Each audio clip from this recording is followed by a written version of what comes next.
आज मैं ब्रेकडाउन करूंगा रामायण के टीजर का फ्रेम बाय फ्रेम और मैं अपना एक्सपीरियंस शेयर करूंगा। फिर आप अपना एक्सपीरियंस कमेंट सेक्शन में बताना और वीडियो अच्छा लगे तो लाइक कर देना और चैनल को सब्सक्राइब भी कर देना। तो भाई साहब, मैंने बहुत सारी इससे पहले भी रामायण टीवी शोज देखा है, जैसे कि पुराने वाले रामायण और फिर मैंने सिया के राम जैसे और भी बहुत सारे टीवी शोज देखे मैंने। बट ये नमित मल्होत्रा की जो रामायण आ रही है मैं इसे पहली बार देखूंगा और इसे एक्सपीरियंस करने की मौका मिलेगा, वो भी आईमैक्स में।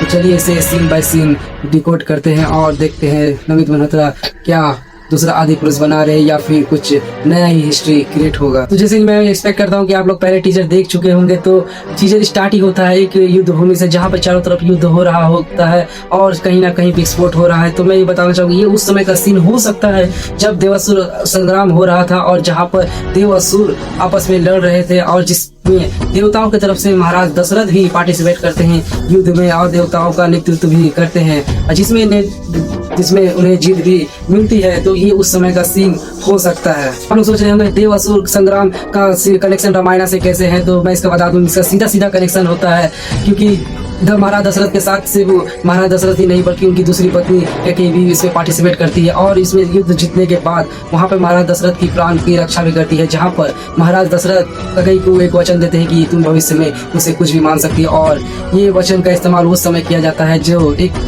रामायण का सबसे निर्णायक समय वो इतिहास में लिखा जाता है। इस कारण हम लोग कह सकते हैं कि देव असुर संग्राम एक बहुत ही महत्वपूर्ण बोले तो एक बीज के रूप में काम करता है, जहाँ रामायण का बीज रोपण होता है। दूसरे सीन में हमें देखने को मिलता है कि लॉर्ड राम एक धनुष के साथ खड़े हैं एक पहाड़ी पे। तो ये उस समय का सीन हो सकता है जब राजकुमार अपने युवा अवस्था में जाने के बाद का पहला लुक, जब वो पूरी प्रशिक्षण प्राप्त करने के बाद वो लौटने के समय होता है, तब तक ये सीन हो सकता है। दूसरे फ्रेम में टीजर में दिखाया कि ये रामायण 5000 साल पुराना है। तो मैं बता दूं कार्बन डेटिंग का ही हिस्ट्री तो 5000 से ज्यादा पुराना है और जबकि द्वापर युग का भी तो 6000 साल पुराना है। तो ये 5000 साल थोड़ा सा ये मिस्टेक लगता है भाई, क्योंकि त्रेता युग जहाँ तक लगता है ये इससे भी बहुत ही पुराना है, क्योंकि अभी रिसेंट डेटा के अनुसार 6000 साल पुराना तो कलयुग ही कहा जाता है। तो उससे नो डाउट भाई उससे पहले ही त्रेता युग था। तो ये थोड़ा मिस्टेक है।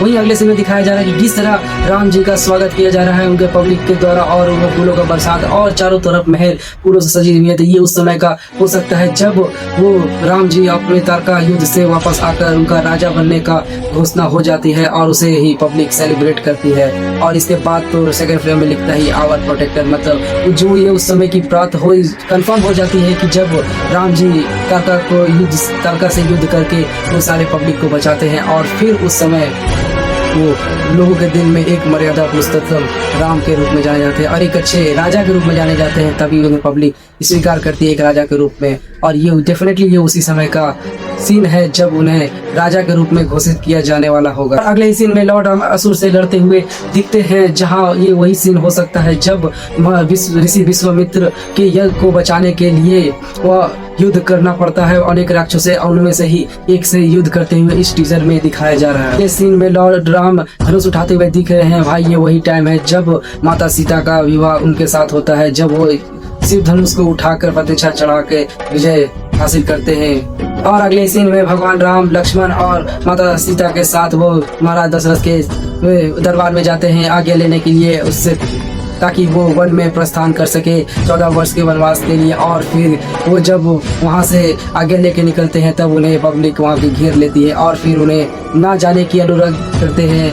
ये उसी समय का सीन है भाई जब अयोध्या के पब्लिक राम जी को वन में जाने से रोकती है और फिर वो विवश होके वहाँ से उनसे अनुमति लेके जैसे तैसे करके वहाँ से निकलते हैं। और जैसा कि अगले सीन में देखा जा रहा है रणबीर कपूर ऐसे लॉर्ड राम के रूप में दिखते हैं, वो भी राजकुमार के वस्त्र में। तो भाई ये वही सीन हो सकता है जहाँ पर वो अपनी शिक्षा गुरुकुल से कंप्लीट करने के बाद वो फर्स्ट टाइम युवावस्था में अपने माता पिता से मिलते हैं। और अगले सीन में जहाँ पर देखा जा रहा है कि लॉर्ड राम को महाराज दशरथ उन्हें मुकुट पहना रहे हैं, यानी उनको अपने अपना उत्तराधिकारी बना रहे हैं। मतलब ये उसी समय का सीन है जब लॉर्ड राम अपनी शिक्षा कंप्लीट करके गुरुकुल से वापस आते हैं और फिर महाराज दशरथ उन्हें अपना उत्तराधिकारी सौंप देते हैं और उसी समय मुकुट पहनाते हैं। और ये उसी समय का सीन है।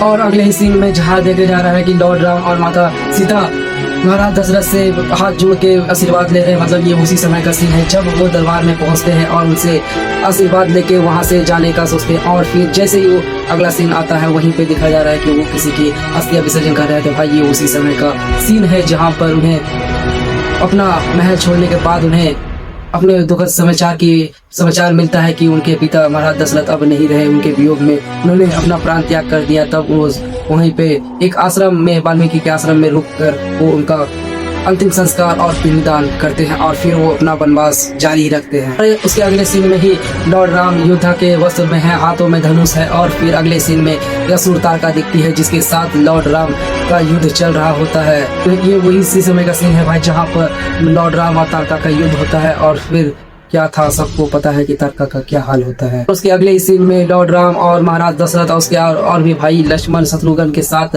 जा रहे होते हैं जहाँ पर वो एक पशु किसी ने पशु चलाकर उन पे आक्रमण किया और वो राम ने रोक के दिखाते हैं। पूरे रामायण में पशु यानी कुल्हाड़ी का यूज कोई एक ही जन ही करता है, वो है भगवान परशुराम। और नो डाउट भाई ये उन्हीं का पशु है और उन्होंने ही इन पे चलाया होगा। अब देखना ये रोमांचक होगा कि कोई पशु कौन चलाते हैं और इस समय क्यों चलाते हैं, क्योंकि बाकी सब रामायण में तो यही देखने को मिला है कि वो परशुराम का और राम जी का आमना सामना तभी होता है जब वो शिव धनुष टूटा है। अब ये देखना ये रहेगा कि ये जब एक साथ है और ये किस समय की बात है, जब सीतावरण हो जाता है या फिर सीतावरण के पहले हुआ। और मुझे जहाँ तक पता है ये भाई ये सीतावरण के बाद ही राम जी और परशुराम जी का आमना सामना होता है। आपको क्या लगता है कमेंट सेक्शन में जरूर बताएं। भगवान राम गोल्डन हरिण को मारते हुए दिखते हैं, यानी भाई ये वही सीन है जब सीता हरण का टाइम आता है और फिर उस समय जब भगवान श्री राम गोल्डन हरिण के पीछे जाते हैं तब यहाँ सीता हरण होता है। ये उसी समय का टाइम का बात है भाई। और फिर वो जंगल में राम लक्ष्मण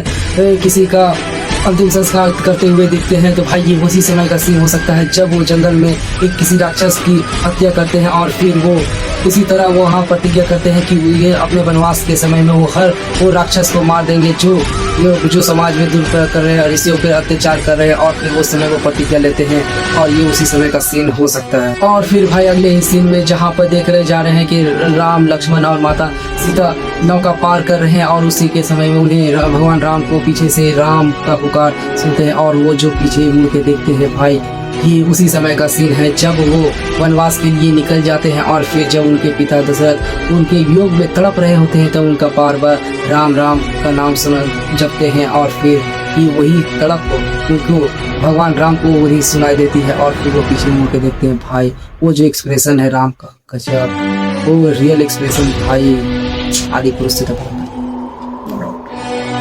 और लास्ट सीन भाई जहाँ पर yes as a Ravan, but भाई ये चीज़ बहुत अच्छा लगा कि रावण का फेस नहीं दिखाया गया। भाई ये तो सबको पता है कि यहाँ पे रावण एज अ यस बन रहे हैं, बट अभी तक ये बिल्कुल उनके लुक के बारे में कहीं चर्चा नहीं है कि ये बहुत अच्छी है कि लास्ट तक रुके हैं। और ये मुझे भी बहुत अच्छा लगा। और बात करते हैं पुष्पक विमान के भाई, बाकी सीरियल टीवी शोज और लाख गुना बेहतर है यहाँ पे पुष्पक विमान। बहुत ही अच्छा प्रेजेंटेशन है एक पुष्पक विमान का, जो कि भाई अच्छा है।